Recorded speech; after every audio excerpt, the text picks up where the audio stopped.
Teraz trošku kontroverzná téma. Meranie zraku nerobí oftalmológ, ale optometrista na základe prírodozadnej dĺžky oka a pomeru zakrivenia rohovky pomocou rôznych prístrojov, skríženého Jacksonovho cylindra a podobne.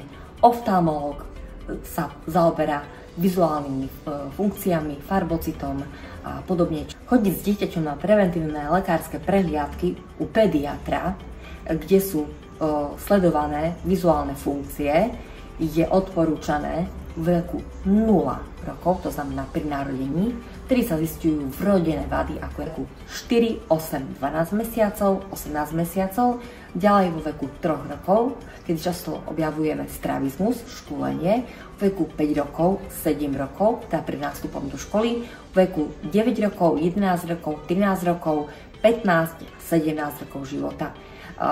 Zase môžeme trošku zvolniť, čiže tie kontroly môžu byť, ak nosí okuliare každý rok, niekedy aj každý pol rok.